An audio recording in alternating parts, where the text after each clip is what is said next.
So let's get started. Today we're going to talk about return on investment expectation for personal loans.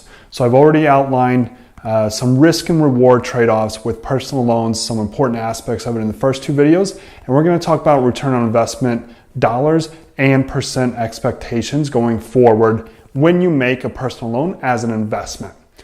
Jumping right into it, let's assume that you loan out $10,000 to a friend or family member at 10% interest. And we'll say that you do it over a 3-year time horizon. So $10,000 lent at 10% interest over 36 months. So my first question to you is, what do you think your total return is after the full 3 years? Are you thinking 30%, maybe 25%? How about if you got 10% annual return on investment compounded annually, it should be about 33.1%. And then that equates to an average return of 10% a year.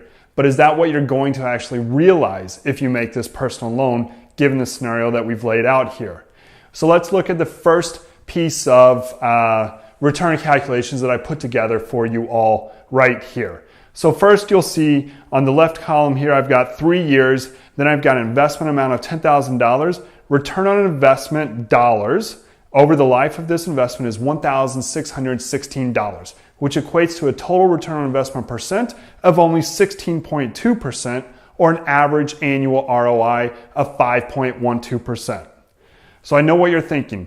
Where's my return? You said it should be about 33% if it's 10% compounded annually, and you're showing a 16% return on investment here.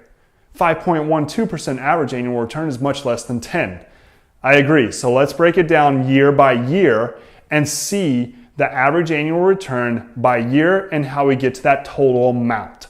So here we go. In the second piece of math that I want to show you. Again, we've got the years, but I've got it broken out individually. Year 1, year 2, year 3.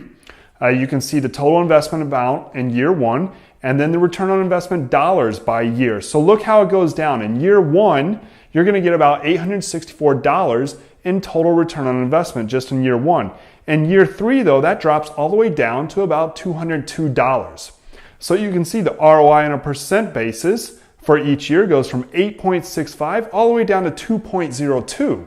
So you can see how it ends up that the average annual ROI percent-wise is only 5.12%. Now, why is this? Well, it's basically because when you make a personal loans are like mortgages essentially, and that they're amortized. So what does amortized mean? Amortized means that you're paying off the debt balance, or in this case, the loan balance, gradually over time with each payment. So every payment you receive as the lender, as the investor, is great because you get interest and you get repaid your principal, but it lowers the amount that you're getting 10% interest on each and every payment. So how do you resolve this issue? Well, one thing that you have to do is when you get that payment, you can't just put it in your pocket in your bank account or go spend it. You need to reinvest it to maximize your return on investment in this case. So let's redo the math here. Let's assume that for every payment we get, we then turn around and invest in Vanguard's Total World Stock Market Exchange Traded Fund, ETF. So the initials are VT, and we're going to assume that we get about an 8% return on investment, which is what I consider about the average annual equity or return on investment for an index fund of this magnitude. So 8% is what we're going to assume is our reinvestment interest rate that we earn, or return on investment rate. So looking at the third set of numbers here that I put together to display this.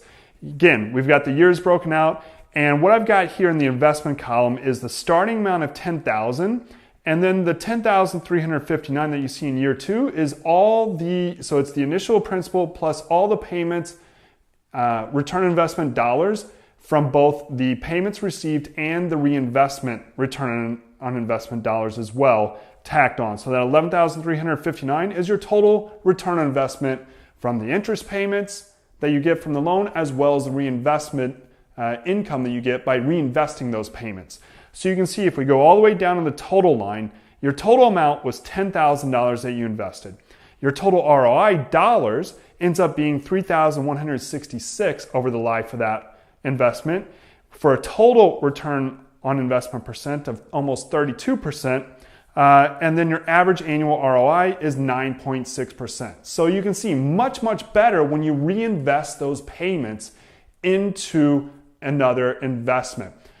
But as you can tell, we still did not get to that 10% average annual return. Why is that? It's called reinvestment risk. And reinvestment risk is when you are unable to reinvest payments received at the same rate or higher that you initially made the investment in. Now, reinvestment risk talks about basically explains why you're receiving less than your expected average annual return on investment percent that you wanted to get from your initial investment. However, it does not dictate whether the original investment is good or bad. It's just explaining the variance between what you realized and what you expected. Now, one quick point before I go. Reinvestment risk is something that you need to consider anytime you invest in a loan because it is real, it lowers your expected returns over time, and it will definitely come back to bite you if you don't reinvest the payments that you receive.